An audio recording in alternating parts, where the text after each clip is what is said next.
Today we have on Michael Mcdonald, someone who makes over $2 million a year wholesaling houses virtually. We go into running a virtual business, scaling it using advertising, and how he went from over $40,000 in debt to making millions a year, and he's not even 30 yet. Click the link in the description to see how he could help you do the same. Please like and subscribe to the channels. That helps us out greatly. And enjoy this conversation with Michael Mcdonald. I always like to tell this part of the story because I get home from this event and my wife tells me that she's expecting our first child. And so as if the $25,000 lingering on the credit cards wasn't enough, now I'm going to be a new dad.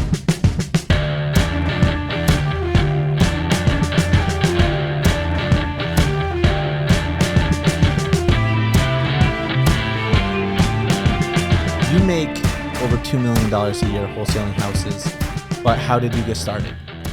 All right. Yeah. Well, not all of the 2 million is wholesaling houses. Mm-hmm. About $1 million is wholesaling, and then the rest is flips. But to answer your question, man, how I got started, I showed up to one of those fly-by-night real estate events.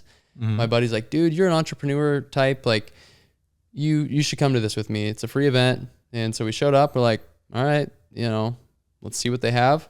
They sold us on the dream. They said, you can make money without buying property and some serious change. And I'm like, sweet, let's check it out. So I did that and found myself buying into a program that was a couple $1,000 on credit that I didn't have the money for at the time, dude. How much was it? So it's $2,000 for the first one. Mm-hmm. And at that point I could swallow that. I had a few $1,000s of credit and I'm like, swipe the card, no big deal. And then they said, here's the 3-day event. Went to the 3-day event and they said, you have an opportunity, you qualify to get seed capital. Qualify because they ran my credit. Mm-hmm. And basically what that looked like is like, hey, if you want to be a successful house flipper, you need our mentorship. And so at the time I'm like, hey, people pay $20,000 for college. What's $20,000 to make hundreds of thousands, potentially millions, like the opportunity cost? I looked at it as an investment. Did they say that pitch during the $2,000 event? Like, oh, you see people spending $20,000, $40,000 on college every day and they never use it. You could spend $30,000 with us and make, $300,000 a year. Like, did they kind of use that in their pitch? I'm sure, but I don't remember the kind of like specifics. Just hit subliminally a little bit. Pretty much, yeah. It's like, okay, it's basically like a justification, right? It's like when you come in with a low offer and then it justifies a price that might work. It's like this offer is going to be really low. Well, they probably present it in a way to where it's like justifiable because a lot of people do that stuff, right? So long story short, man, raised the credit. I called my wife and I was just like, hey, here's an opportunity to do this. This is what they're saying is what the possibilities are. And my wife's like, that's a lot of money because we don't have a lot of money right now. And she's like, I trust you. Go ahead and do it. And how much were you making at the time? Dude, I was making $25,000 a year at the time. And it cost you $25,000 for the mentorship? Yeah. So your whole entirely yearly income is spent on mentorship? Yeah, it was literally figure it out or bankrupt. Mm-hmm. Yeah. I mean, I like the bold choice. I don't like the high price tag, but I like the boldness of it. So where did that go?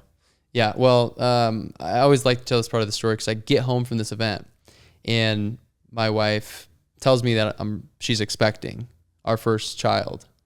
And so as if the $25,000 lingering on the credit cards wasn't enough, now I'm going to be a new dad and the clock is basically ticking because it's 0% interest. So I knew that I had to figure this out within 12 to 16 months because I was paying $700 a month on just the interest up front.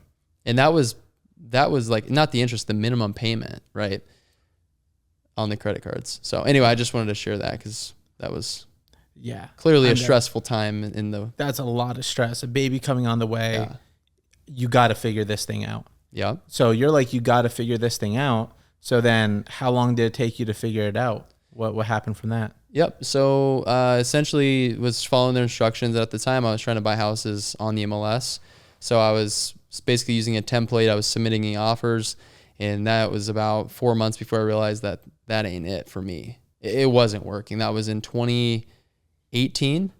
And at that time, I was just spinning wheels. And then I realized that I needed some more help. So then I seeked out a local mentor, and he showed me how to go direct to seller, which at that point was driving for dollars, direct mail, and bandit signs. And I finally got my first deal. Bandit signs. Right? 7 months in, man. 7 months in, I finally got my first deal that actually closed, for sale by owner on a fourplex. Oh. And dude, I made $22,000 on that first wholesale deal, and that changed my belief about the possibility that I could do this, and basically was off to the races from there, because it was basically more money than I made at the job the whole year. The first paycheck's so big. It just shows the proof of concept and shows that it's real at that point. Yep. So once you see it's real, you get the first $22,000 check. I mean, like, are you hooked at that point? What happened from there? Pretty much. I mean, if you can imagine, like, literally making $1,000 a week, every 2 weeks for a paycheck, going from that to cashing a $22,000 check, like, I was hooked. Like, it's mind blowing. I was like, this is insane, because like I didn't come from a family with like $40,000 a year was like good income, right? Like that was like a good normal salary. So like I was striving for $40,000 a year, but I made half of that in one check. And I'm like, I can do this over and over and over again, and the sky's the limit. And where was that, by the way? So that was in Nebraska. Nebraska. It was Lincoln, Nebraska, specifically. That's where I lived for about 10 years. I'm from a smaller town too, so like 40,000 is like a good income. That's a grown-up income. Yeah. I feel like some of these Vegas kids are spoiled. Like, you know, you just go to the Strip, you see bartenders making 100,000 a year. Right. Their concept of money, I mean, someone could come here and blow 40,000 over the weekend. Right. Their concept of money is just so much more different than people from a small town where you're like, wow, 40,000, that's a grown man income. Yeah, I mean, and to give some context, like Lincoln was the capital, like a bigger city. I grew up in a village, like it was 300 people. So I grew up in a tiny town that's like a post office, a bar, and that's it. And so like my environment was flipped upside down just by moving to the capital, let alone moving to Las Vegas, right? Like perspective changed. Yeah. I mean, that must have been a huge change. You probably thought you were in a big city, and then you come here and then it's 10 times as big as Lincoln. Yeah, kind of. And I knew that I wanted to get out of that environment. Like small town life was just not long-term for me. Like I just knew the opportunities were so capped. It wasn't for me. Mm-hmm. So you got the $22,000 paycheck, and then how did you scale your wholesaling business from there? You teamed up with one other person, right? But Yep. So it was me for the first 6 deals. And actually I was splitting those first 6 deals with the guy who was mentoring me to do the direct to seller stuff. So he was showing me the ropes. And then from there, I had cold called my now business partner off of his for rent sign. So he was working a full-time job. I was working a full-time job. And I sold him the first handful of deals that we did. And at that point in time, he's like, well, he's pretty good at finding deals. I'm pretty good at flipping. I want to quit my job. He wants to quit his job. Let's just quit our jobs at the same time and go all in. And so essentially after the first year, we had met and got to know each other and decided we're going to partner up and do this together. And are you guys still business partners right now? Yep. That's good. That's like 4 to 5 years yeah. with like the same business partner. Yeah, it's almost actually 5. Like we're going on almost 5 years in business together. How did you know that this is somebody who I want to do business with? Yeah, so it was more of like a character thing for me. Mm-hmm. Like it's easy to make money. Like everyone can make money, but it was more like how did our values align together? And so I met with him, and we just hit it off. He was a very easygoing guy, and you know, for me, that's just kind of the person that I am too. And so we just hit it off, and We dated, quote unquote. We had done deals together. And then we get to see what type of person he is. I went and met his family. I got to see what kind of like lifestyle he lived, etc. So when you did deals together, you liked the way that he did it. He was probably straightforward, upfront, didn't do anything sketchy. Because I'm sure that as a wholesaler, you've had flippers try to pull one over on you, right? Oh yeah, definitely. There's been a couple times where I've essentially almost had to back out of a deal with an investor because they were just trying to jerk us around, and it's just like that's not how we do business. Like we lay everything out up front and then go from there. And a really effective strategy, if somebody wants to get a discount, is to go to the wholesaler or somebody like, hey, I'm going to probably cancel unless I get a haircut on this property. I need $5,000 off, or the hard money loan company said I need a little discount. And they might get away with that once, but then wholesalers will never send them another deal again. And they'll tell their wholesaler friends, they're just completely cut off. Then they get a reputation in the town. Out here in Las Vegas, there's a few flippers who have a reputation for kind of always asking for a haircut on the back end, not really performing, always pulling something later on. Yeah. And then other wholesalers are like, don't send anything to that guy. Yeah. It's the same thing anywhere across the country. Like if you mess up, like it gets out fast. So yeah, there's no greater way to kill your business. And so much of my business is just repeat business with wholesalers. A lot of the wholesalers who out here, JC and Antonio and Casey Ryan and these guys, they always send me deals because I always perform and they want to do deals with me. But you found your partner, and so many partnerships go wrong. Like, did you guys set up a partnership together? Like the operating agreement, did you get lawyers involved, or do you guys just get like a handshake like, hey, we're going to do it? No, it's funny that you ask. It was legitimate. Like there was an operating agreement and whatnot, but like looking back, it was basically like, hey, here's an operating agreement. This looks good. Cool. Let's go. Like it wasn't like let me have my lawyer fact check this for 5 days. You have your lawyer check it. Not at all. Because again, like we already knew how we rolled. We trusted each other. And has it been like unicorns and rainbows? Like, no, absolutely not. Like there's been times where not like extremely disagreeable like situations, but like there's been times where, we've questioned each other, and I think that's healthy in any relationship. Like on what? Gosh. Like how far you want to flip the property? Like I want to make it $60,000, the best house you've ever seen, or I just want to make it a $30,000 rehab or $20,000, make it just livable? Not necessarily on that. I mean, it's usually about the little things like maybe marketing or like the approach or like branding in this way. I mean, there's just so many different little variables that have to be discussed. Like if you're on your own, like that this is your brand, this is exactly what it looks like, what you stand for, etc. So like as a business grows, things change and like direction changes. Like maybe last year we were thinking we're going to do this, but this year we decided to pivot, like those types of decisions. And are you guys partners on everything, or only the wholesales that you decide to take down as flips? So we're basically partners on everything. Like, nice. Yeah, everything, flips, wholesales, rentals, everything. Does he help with the wholesale side at all? Does he do any acquisitions for you? No. So that's my baby. As far as like, I oversee that. I track the marketing. He actually handles the flips, like the flipping side. So I'm pretty much hands off on that. Nice. I mean, that's probably more his comfort zone, and your comfort zone is probably more the wholesaling. 100%. Yeah. Like I'm the marketing and sales, and he's somewhat of the operations on the back end, and he gets involved with transactions when things get hairy from time to time. So you got those few deals. So how did you get your first deal? Was off of, was it Zillow? Yep. So the first one was off of Zillow. It was for sale by owner, and it was on Zillow for maybe 5 hours. And I contacted the guy, and it was just a speed to lead situation. Like it was a very desirable property.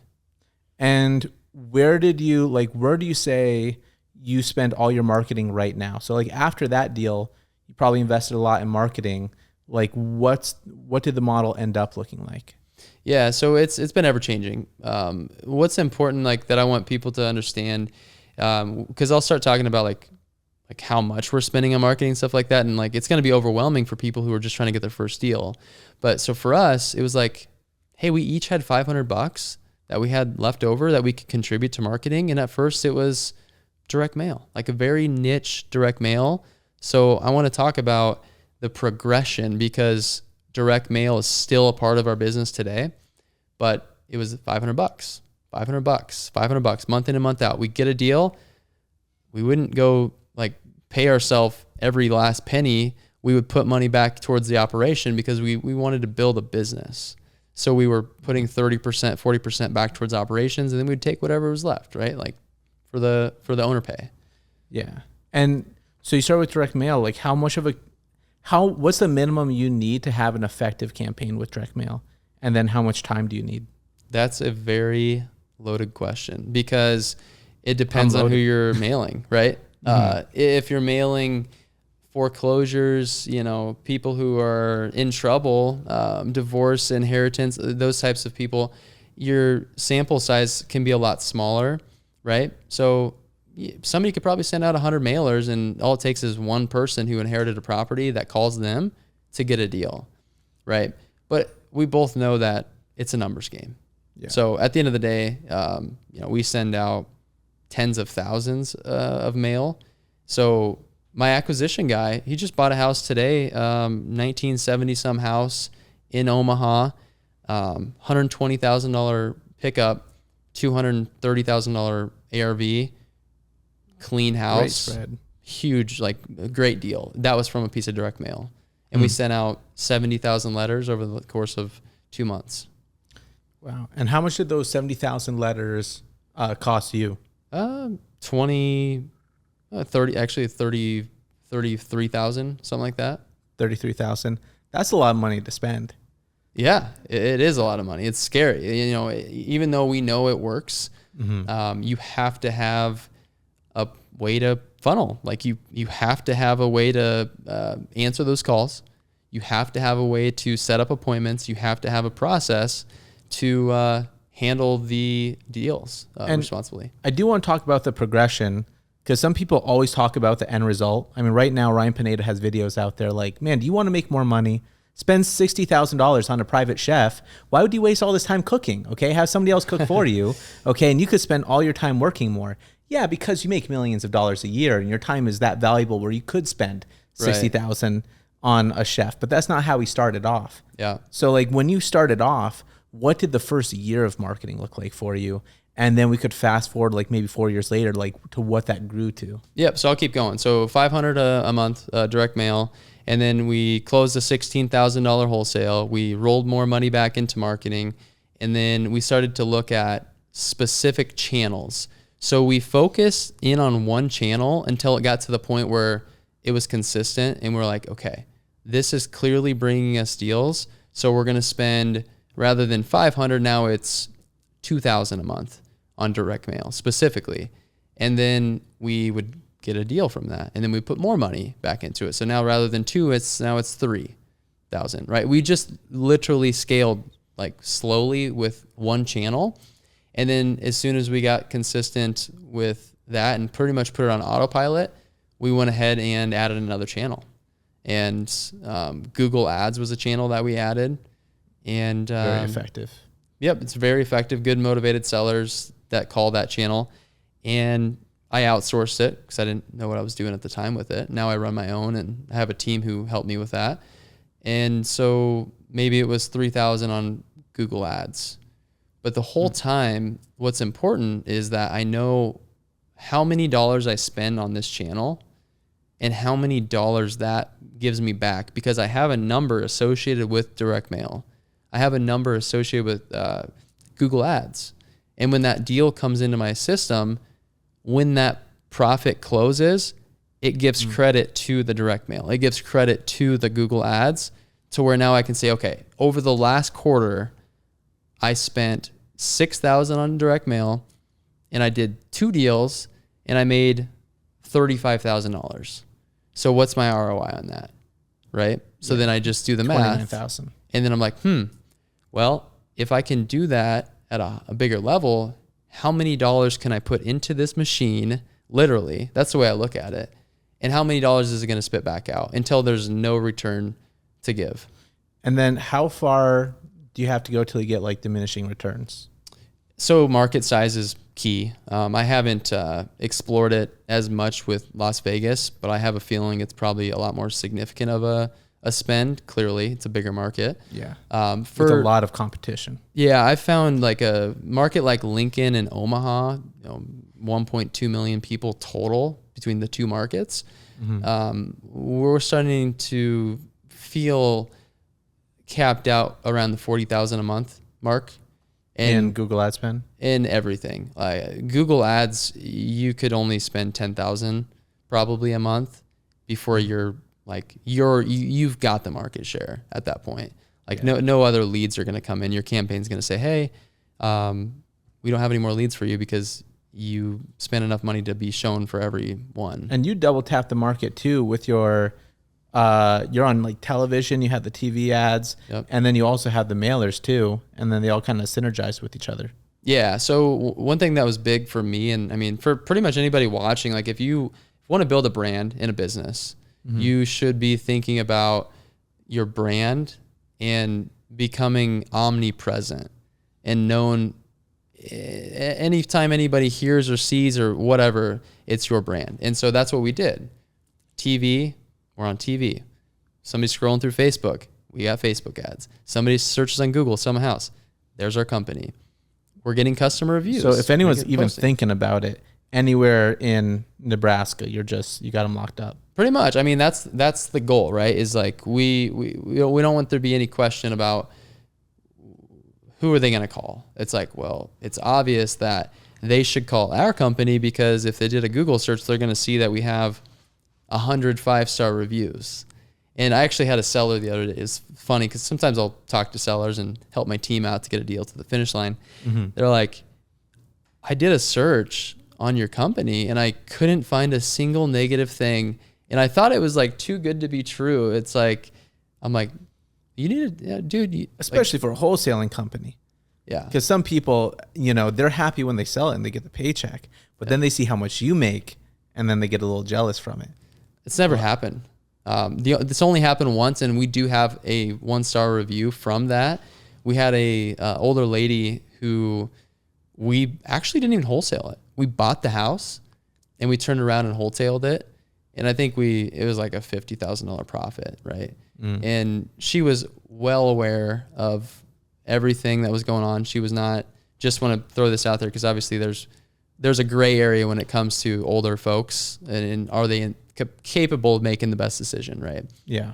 We bought the house and we sold it for a pretty big profit, and she was not happy about it because she saw that we sold it for a profit. So she left a poor review, and there's nothing we can do about that. But back to your point, there's not many people who ever say a single word about seeing, like we have a deal in Vegas right now. We're signing for a $50,000 profit. We close on tomorrow in wholesale. But like the seller's not going to be like, hey, you're making money. Like, what the heck? And it's like, no, they know we're investors. Like they know we're solving problems, and that's really the value that we provide as an investor. The one that I bought off you, I don't think anyone would bat an eye on because that was the smelliest property I've ever bought in my whole entire life.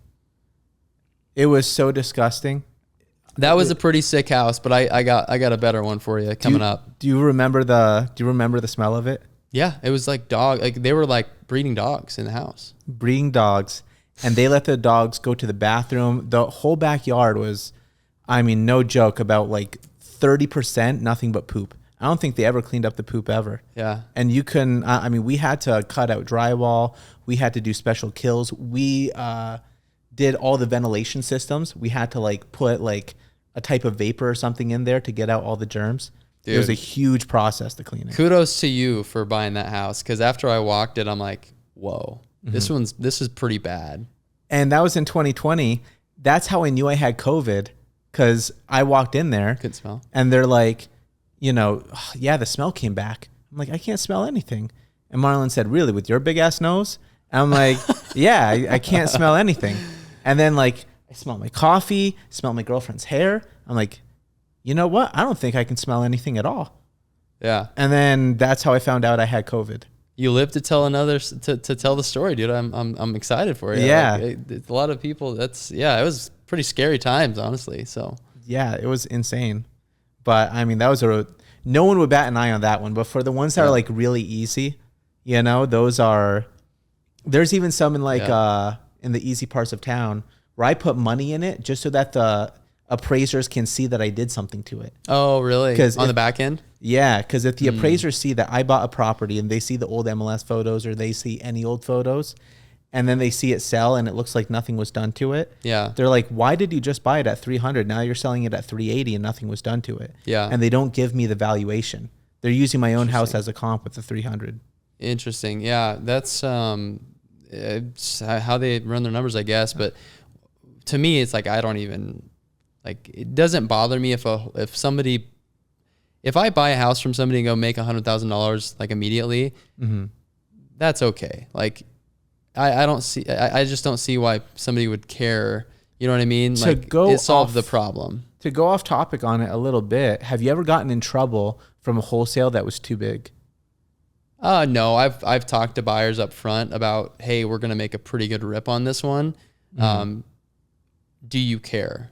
Like, is that going to affect the way that you want to move forward with the deal? And he's like, I don't care how much you make on it. Like, I'm going to make 50,000 on the flip. So you're good, man. And I've also, on the flip side, I've wholesaled a piece of land that I didn't recognize the value on in a downtown area.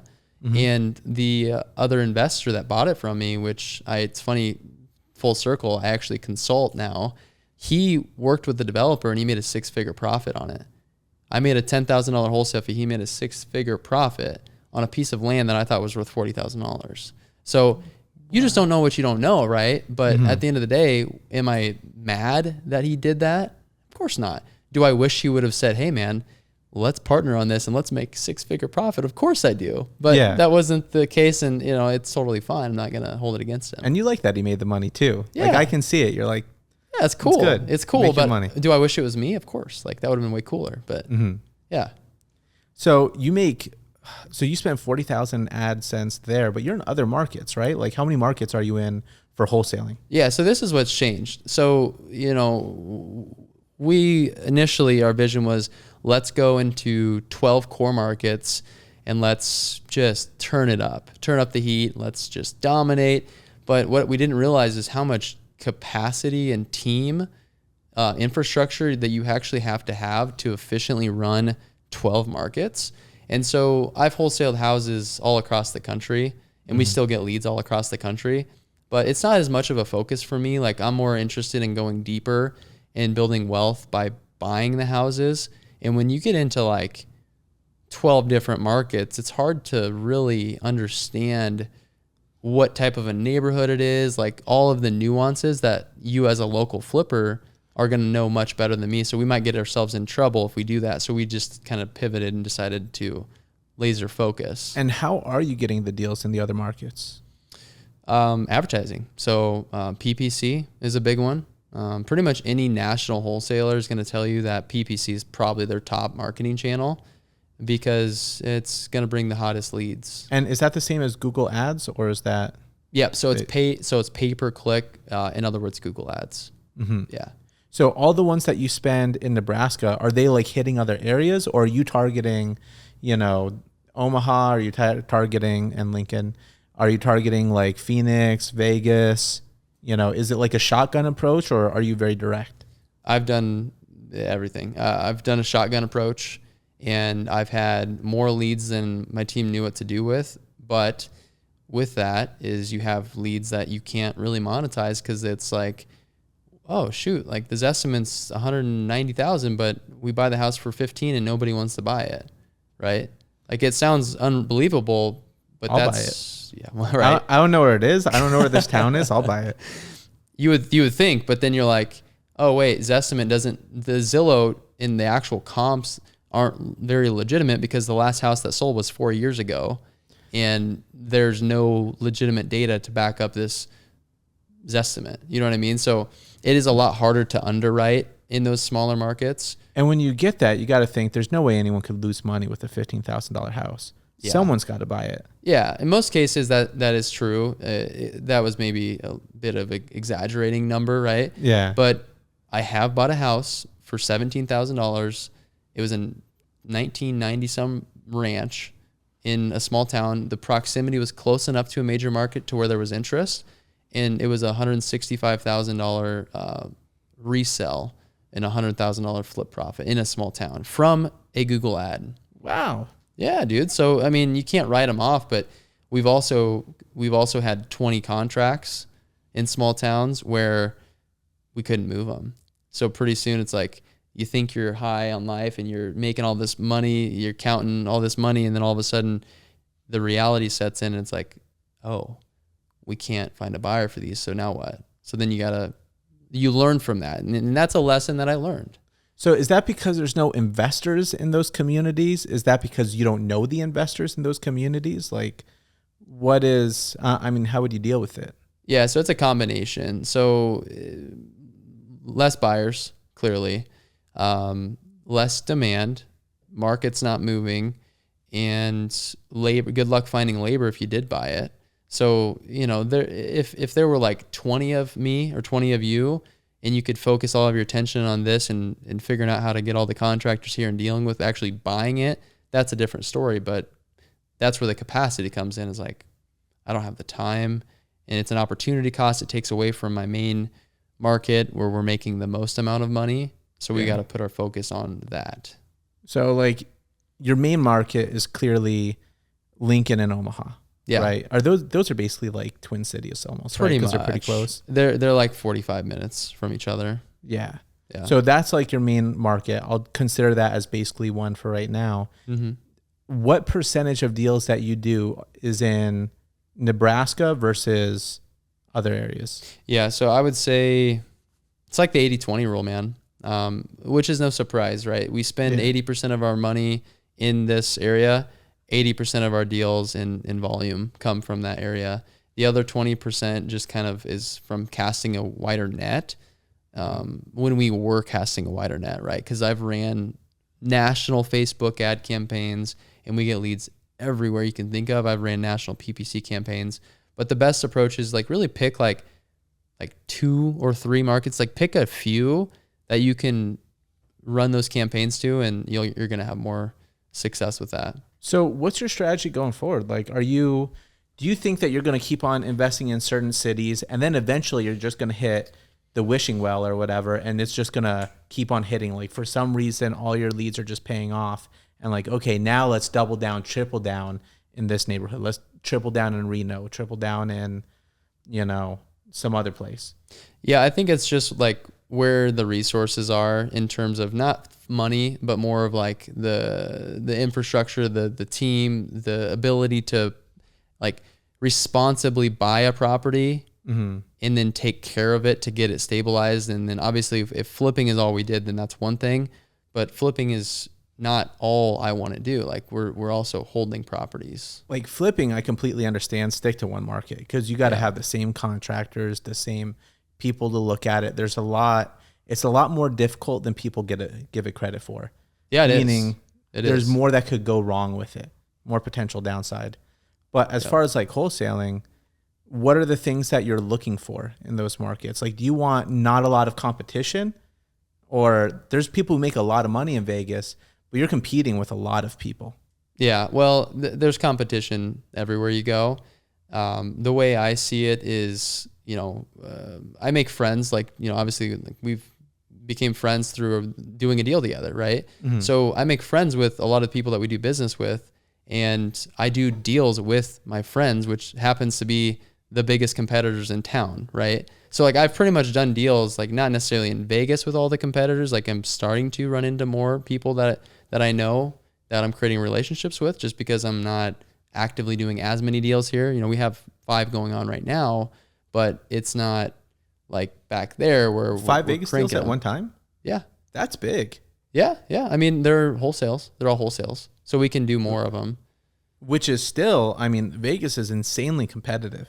Well, to my point, competition is just like the economy, right? It is what you make it. If you're going to yes, I understand that Vegas is more competitive, but if you're going to run marketing and you don't know how to talk to a seller or close a deal, then you might as well just put the money in the fire, because you're burning money if you don't know how to handle it. But we have a process, so I feel good about putting money into the market, because I know as long as my team doesn't completely blow it, we're going to find deals. And all it takes is one $50,000 wholesale deal to pay for marketing for a couple of months, and everything else is just a cherry on top. So to answer your question, yes, there are other things that I look for.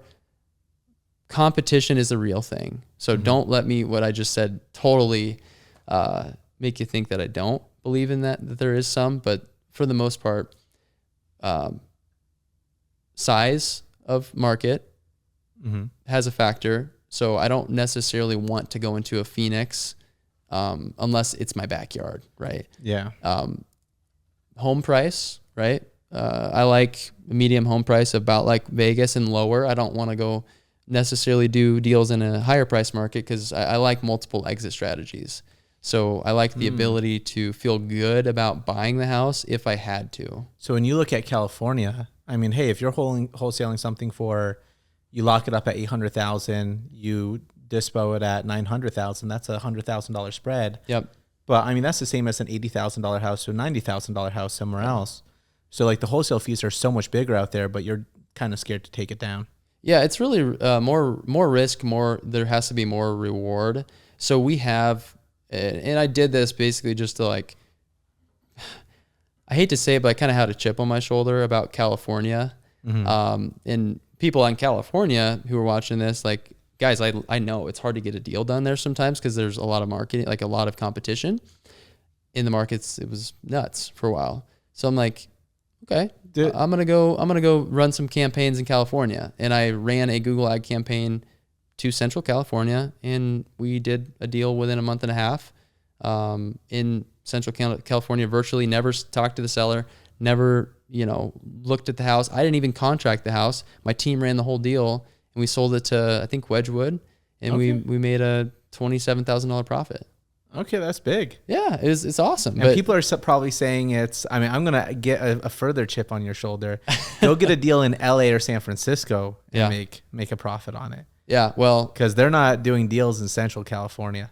That's true. So I picked an easy, maybe somebody would argue is a little bit more of a less competitive. You're bullying an easy target. That's what you're going for. If you want to have the chip on your shoulder, go after the heavyweight, LA or San Francisco. True. I've made offers on houses in San Diego, but nothing ever stuck at this point. But I'm going to have to resist to go make that happen. I won't flip a house there, because I heard somebody else flipped a house there, and title wouldn't give them all their profits. They held some back because of California state taxes. I've heard that before. So they keep it until you like file everything, and you get it back at the end of the year. Or who knows? They want you to file taxes there. Yeah, that's what which is ridiculous. Taxation is theft. We all know this. Pretty much. Yep. I would agree. Is that one of the things that you look at? Like, taxes is that why you moved to Vegas, for the taxes, or did you do it for the weather? No, I did it for the weather. My wife and I just were sick of Nebraska winters. It was just brutal. Like, it was cold for 7 months out of the year, and we just wanted a different way of living. And so Las Vegas was where we landed, and it helped because her sister was here. So we actually had somebody to move out here we already knew, right? Yeah. So it wasn't a business decision to move out here? No. Like, looking back, dude, it was like the worst business decision. Yeah. Because think about it. I just started my business with my business partner that I'd met. We both quit our jobs right around the first quarter of 2019. And I'm not kidding you, man. 4 months after we started our business, the first month we got our deal, I went to him and I said, hey, my wife and I are looking to move to Las Vegas. What do you think? Like, can you imagine that? Like, that conversation 4 months into a new business with a new relationship. I would think that you weren't really serious about it. Yeah, but I was. And that's why I have so much respect for him, because he's at a different season in his life. He's 20 years older than me. And he thought about it. He's like, I could tell he didn't really think that was going to be a good idea. But he's like, you know what, man, like if that's what you want to do it. I would have, if I would have done what you did when I was younger, I would have made that move too, because when you start having a family and kids, you get pretty much anchored down, like with school and all of these other activities. And so we made that move when I had a 2-year-old daughter, and I had no idea what to expect. Like coming out here, how that would affect the business and all of that. I had no idea. Were you scared about it? You had more success than you've ever had in your whole entire life. Everything's blowing up for you. You're making more money than you made it in a year in one deal. Yeah. And then you just decide to move somewhere else. Were you scared that you were going to lose everything? No, I wasn't. At that time I kind of had my blinders on. I'm not going to lie, because it was like, well, if I figured it out from going to $40,000 in credit card debt with a baby on the way, to quitting my job, selling my house, giving me a little bit of a buffer, I just knew we were going to figure it out. Did you know the whole time you could do it remotely? I did. Did you have someone else to compare yourself to, or you're just... I mean, when did you know? The OGs like Sean Terry, you know, like these guys talking about flipping houses virtually or virtual wholesaling. And so I knew that if they could do it, so could I. And it was really just one deal again, kind of like that first wholesale deal. It was proof of concept. It was a text, and I bought a house basically right from over another investor who I knew. And I'll never forget it, man. He called me up. He's like, dude, you just bought the deal that I was literally at the house with this seller in front of them, shaking their hand 7 hours ago. What just happened? And I'm like, I offered her more money. Like I gave her an extra $1,000 because I was like, it's timing is everything with these deals, right? Yeah. And so at that point in time, I'm like, all right, here we go. Like I'm onto something, right? All I have to do is I need to get in front of the right seller, and then I need to provide them with a solution that they feel comfortable with. And whether that's in person or not. It doesn't matter. It doesn't matter whatsoever. My acquisitions guy, he thrives with shaking hands. He's a Midwest guy. He's good with people in person, and that's what he's rolling with, right? He's good at it. So you have those boots on the ground to make the in-person contact, right? We do in this case in Omaha. Yep. And we don't have to. He closes deals over the phone that are 3 miles from his house sometimes. So it is really a case-by-case scenario. What we've found is Midwest specifically, at least from my experience, different character, different personality. You're talking about people who they'll refuse to do business with you until they can see that you're a real person, right? Yeah. And we talked about market. Dude, South Dakota, don't do business in South Dakota. That's a market that I found out like there's no buyers like buying there. Is there money to be made? Of course. If you're trying to scale a business and do 10 deals a month, probably wouldn't do Rapid City, South Dakota. So if you were a flipper there, then you could be one of the only ones. Right? You could dominate. So yeah, in that regard, you could be the authority. You could build a brand, and you're the go-to person when it comes to selling my house in South Dakota. Yeah. Just no other exit strategy of spitting it off to another flipper or wholesaler. Just be capable of buying, and you do really well doing that. Yeah. So, I mean, you still do have acquisition boots on the ground there. If you get a deal somewhere else and they insist on seeing someone in person, how do you handle that? You got to have somebody who can help. A licensed agent typically is who we consult with, and we'll pay them for their time. I don't ever expect anybody to work for free because nothing's guaranteed. Like they may go out to the house and we may not get the deal because they said that, hey, we're not going to even talk about numbers until you've walked the house. My acquisition guy had a call with a guy in South Dakota today, same exact situation. I'm like, hey, just a heads up, this guy is not going to do business with us probably until we see the house, but it's worth your time to pursue this because he's asking $120,000 for a house that's worth $190 fixed up. So take the time and work the process, and it's just reading the room, man. It's like, who is this person that I'm speaking to, and what's important to them, and how can I solve that problem? Cool. Yeah. So what do you think is, or actually I want to ask, what is your advertising looking like right now, like completely? So like you have the Google ads, you have the TV ads, and that's kind of what I want to get to. Yeah. Like, when did you decide to do the TV ads, and would you ever do that somewhere else? Yeah. So first of all, I'll just send you my PayPal so I can charge you for that. I'm just kidding. Yeah. No, I'm just kidding. Send it. I'll send you $5. Show me your OnlyFans too. I'll pay $10. Oh man. No, I think, I don't think right now we actually stopped TV for a little while. So we're not doing TV at this moment. Yeah. We paused TV for a little bit. You were known for your TV ads. Why'd you stop? Yeah. Well, what it was is the wintertime, a big surprise in the Midwest is typically people aren't selling houses. Right. So, it was slower. And so we were spending $15,000 a month, and we just didn't have as many opportunities. And so you stop it completely, or? Yeah, we shut it off. We shut it down completely. We paused it. We have intentions to start it back up. In fact, I was just talking to my business partner about this before I came in, because now we're seeing like a ton more opportunity, right? Like even from our other campaigns. So to answer your question, we're doing direct mail. We're spending about $15,000 a month on direct mail, 10 to 15. We're doing PPC, Google ads, spending about $15,000 a month there. So that's 30. And then, to fill in the blank, a little bit on Facebook, meaning like $1,000 a month, a little bit on, some like direct SMS and like very niche cold call campaigns. So we're hovering around like the $32,000 to $35,000 spend, and that's primarily in one market. We are looking to essentially copy and paste the same thing in another market, which is Las Vegas. In Las Vegas. Yeah. Oh, that's good. I want you to do more deals in Las Vegas. Yeah, me too. Yeah. Send them my way. Yep. Would you ever do TV ads in Las Vegas? Because we already have like 3 people doing it. That's to be determined.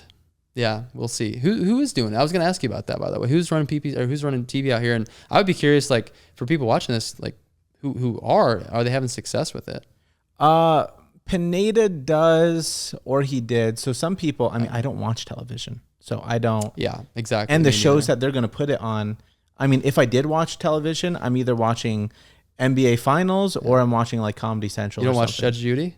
I don't watch Judge Judy. So the stations that they advertise on are like those local channels that, I mean, I would never watch anyways. Yeah. But to what I remember, it's Pineda. It's, I think Galindo was doing some, or still is. Okay. Yeah, he just started that up. He's doing billboards now. I see those, yeah.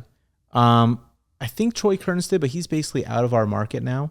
Right. And then there's some realtors like Alex Rivlin is doing it, which I think is more effective for realtors. Because he has so many other advertising out there that it really gets you in front of people. Yeah. And it's synergistic. So like with him, he will list your house, but he'll also give you a cash offer. So he'll take down like 1 or 2 himself also. That's smart. Yeah. You got to have a way to maximize those leads, like especially like as an agent, like having somebody who you can at least refer those to where they can go monetize that. That's key. But dude, sounds like there's not that much competition. Like that's not that much competition at all. That's more than nothing. For a market as big as Las Vegas, I mean, I see a huge opportunity to be the one. You're like the only one in Omaha, right? No, there's a couple other people. After we started doing it, there were some others who naturally started running them as well. Could you feel that in your marketing that like you had competition? Could you feel that like they started their marketing campaigns, yours is less successful? Yeah, I mean, we pretty much run into the same people in most of our appointments, but I wouldn't say it took away from our success. I would just say that there becomes diminishing returns. Like clearly if there's 5 or 10 people running TV, and at one point there were 3 or 4, which is kind of another reason why we stopped, is because think about this. A seller watches your TV commercial, and then right after there's another Flippers TV commercial or another Investors TV commercial. And so they're just like call. And then pretty soon we run into each other at the same house, the same appointment all the time. And it's like, okay, well, this is getting kind of Yeah. old, right? But So you just fight on the spot, or every situation's different. every situation? Yeah. Okay, I thought, We I thought play- every we- situation you fight on the spot. We played we've played it many different ways. You know, it's like who can structure the most creative deal at the end of the day. I've had a seller tell me that, hey, this person said that they would buy the house and they would let us stay in there for a little bit. I'm like, okay, well, how much are they offering? Okay, well, this is your offer. Okay, well, I can do something a little bit different to where I can pay you a higher price. I can allow you to stay in there and help you get moved on, but we're going to need the house to stay in your name until the house sells. Oh, the novation. The novation. So I solved the same problem, but I didn't have to take the risk to buy the house. That's why I was able to offer $5,000 more. And have you had any problems with the novation? Oh yeah, absolutely. Could you talk about some of those? Sure. Because I feel like people Yeah. watch some videos online, they hear about novation, which novation just kind of, or could you tell people what novation is, just the elevator pitch? Yep. So, I mean, think of a novation as like a replacement of contract. So you have a contract with the seller. You are listing their property and you're selling it to a third-party buyer, essentially a wholesale, except for the main difference is a lot of times they're bringing in financing and it gives you more exposure. But when that third-party buyer comes in, your contract is novated, which is essentially replaced. Mm-hmm. And then they close on the property. You get a fee in there for the value you provided. And in our case, a lot of times we're paying for sellers to move. We're paying for cleanup, clean out, like all of these things, right? Mm-hmm. And so I've lost money before. You asked about something that could go wrong because I've cleaned out a house and we listed it and we thought we would sell it for a higher price and it didn't sell for a higher price because it was in a small town. Okay. We thought that value was higher than it was and we didn't know. And so here's the best part. The seller, although they were a little bit disappointed, it wasn't the end of the world because we laid it all out there. We said, here's our cash price. The reason we're able to offer you this price, because we know this is important to you, is because X, Y, and Z. And in order for us to do that, here's what we need in return. And this is kind of the risk. Like the worst case scenario is we can't get the house sold and we have to kind of just like walk away. And so we actually were in a position to where we had a buyer for cash, but with the agent's commission, our fee was basically gone. And they weren't willing to take any less. So we basically just said, got to walk away. We found them a buyer that closed and solved the problem, but we had to step away. And, you know, that was the worst thing that has happened to us so far. And if you flipped it, you might have lost money. But what I was basically asking for is, like, have you had any to where you had the whole entire novation contract, so you aren't on title, but you have an equitable right to the house, but then they don't want to sign any of the other closing documents? Maybe title asked them to sign a deed, or title asked them to sign something else, and then they kind of hold the whole situation hostage because they refuse to sign it. I haven't had that happen. And I'm sure there's horror stories of that happening. In fact, because there's some element of trust with it. There is. Yeah. Gosh, people ask, like, why would somebody even do that? Because, like, we've made some pretty big profits on these novation deals. I mean, 40 to 70,000, right, on these novations. And the seller they have to trust you. They have to know that you're very on the ball, like communication's key. But we've had one where we had to give the seller a little bit more after the fact because they saw that they know that we're going to list it for a higher price, but like we contracted it for 90, we listed it and sold it for 170. Like that is like, okay, do I really want to be greedy and take every bit of that, or do I want to give them a little bit of extra because they gave us the opportunity? So right? Do you only do novation on the wholesale side, or do you do a novation and flip it and then sell it? So a novation would be when we are buying it on the front end. Is that what your question was? I've heard other ways of describing a novation of, let's say your house is worth $350,000. Okay.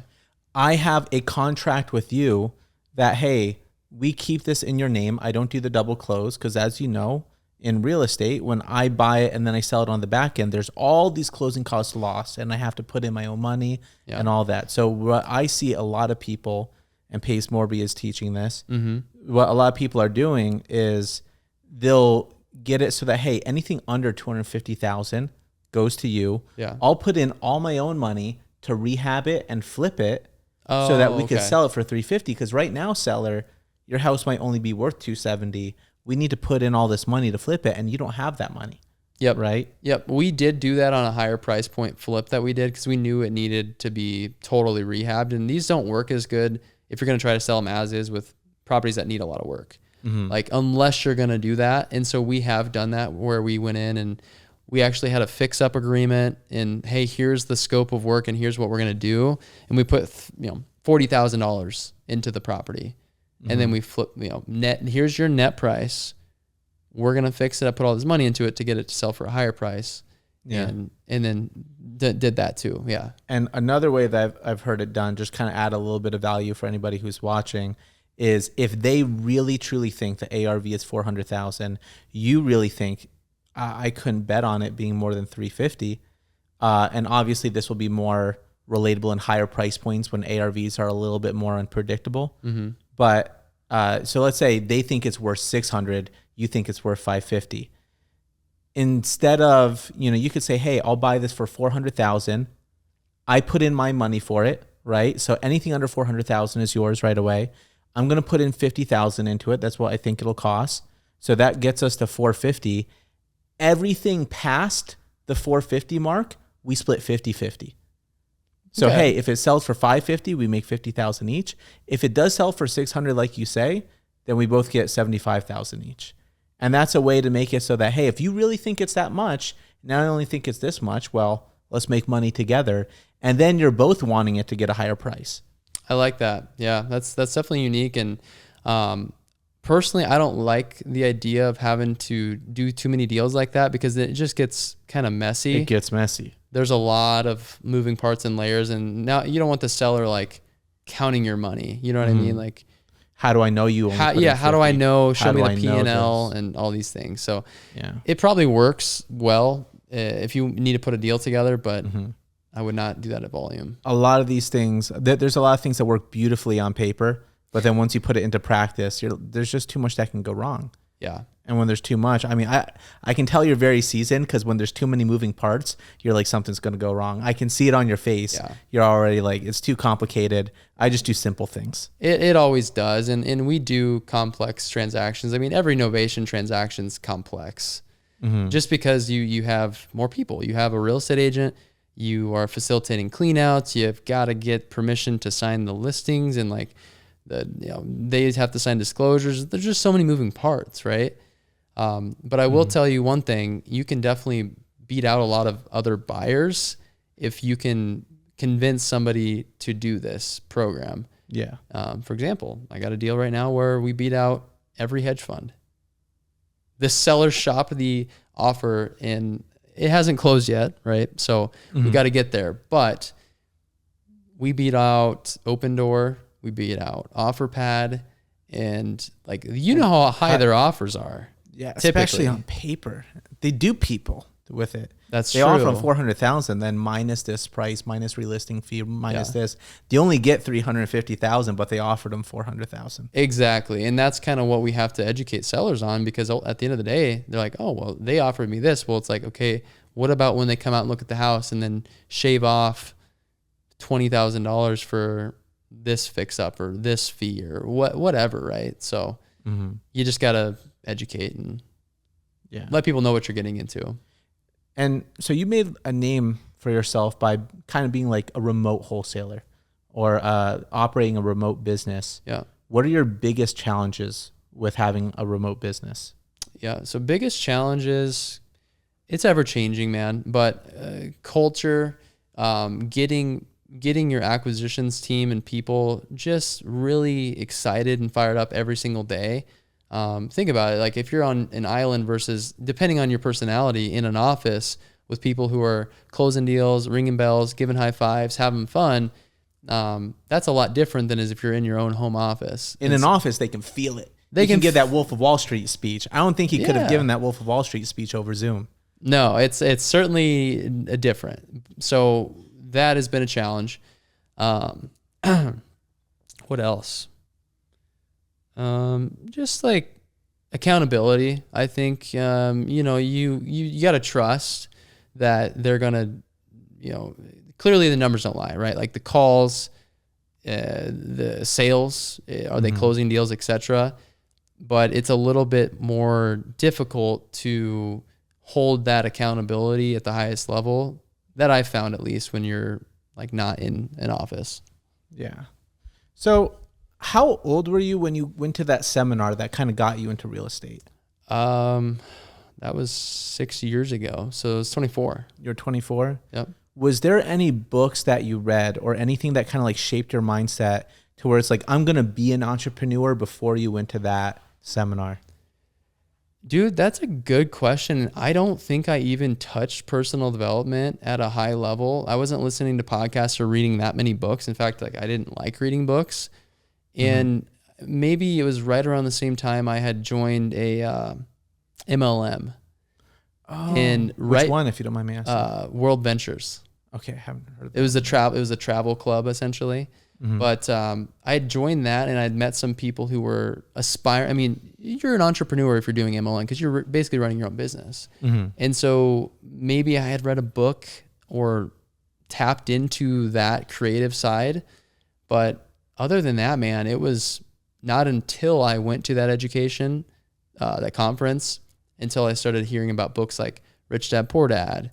You know, I had read Dean Graciosi, Millionaire Success Secrets, and like all of these other mindset books to where it really shifted everything. What were the books that impacted you the most early on? And I'm sure the ones that you read now, you read it in a different light, right? So early on, it's probably Rich Dad, Poor Dad because everybody loves Rich Dad, Poor Dad. It's a staple for sure. Yeah.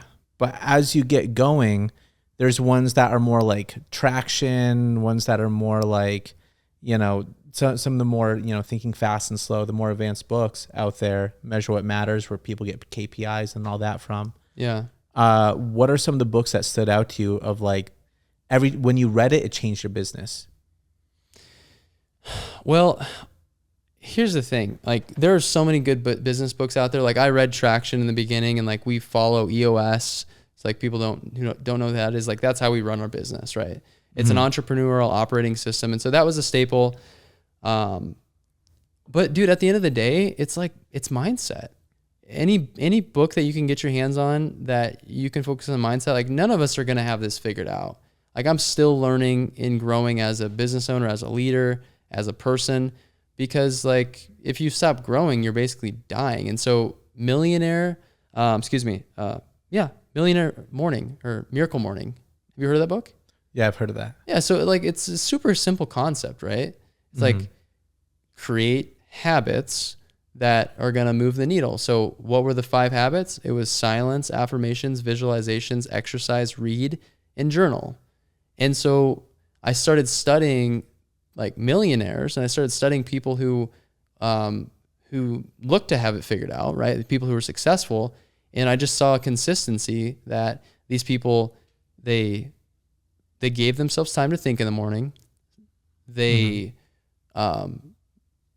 surrounded themselves with positive thoughts.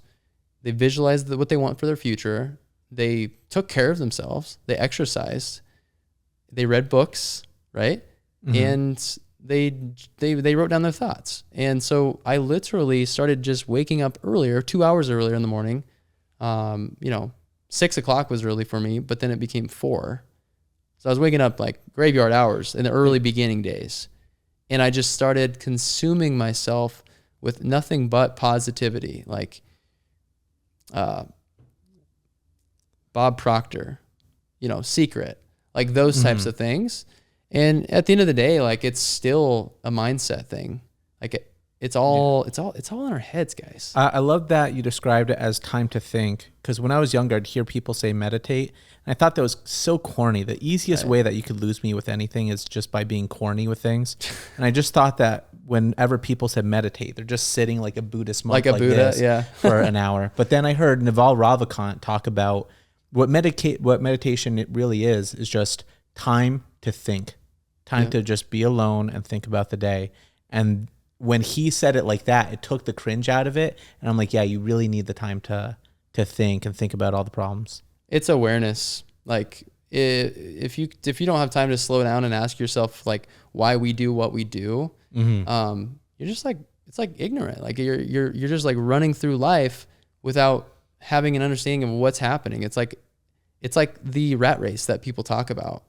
And I was there. Like I was there, and like if you're not careful, this business can become a rat race.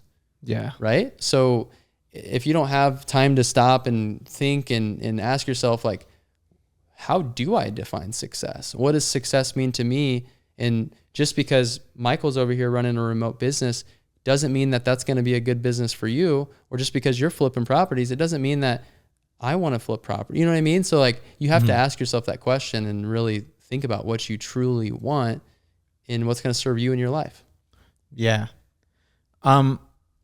Before we go, I want to talk a little bit about you mentor people, okay? And you have a mastermind, and you teach people about wholesaling.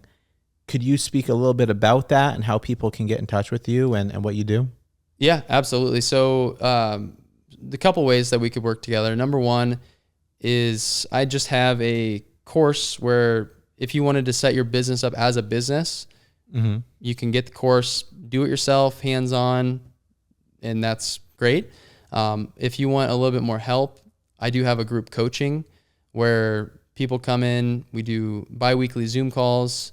We do special guest speakers who come in and present on a specific topic such as novations or whatever the topic that the group wants to hear about. And we do deals together. So a lot of the group members right now, like we're doing deals together, right? We're joint venturing on deals. Maybe they're stuck on a certain component I can help with, etc. And that basically gets them access to all of my processes, all of my resources and tools that I've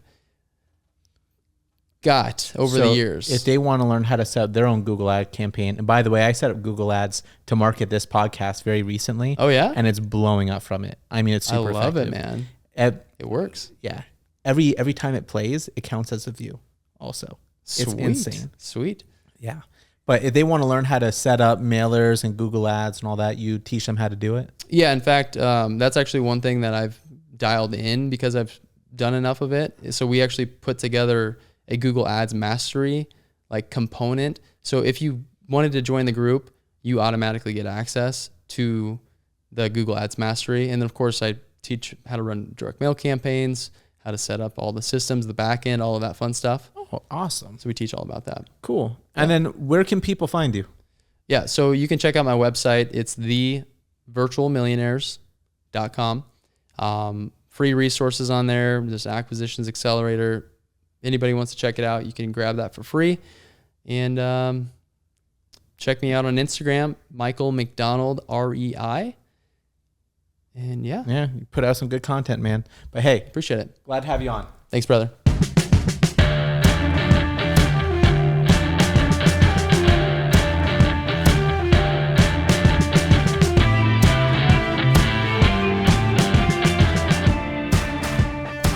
I hope you enjoyed this conversation with Michael McDonald. Click the link in the description below to see his course on wholesaling. And remember, the paper trail is gorgeous.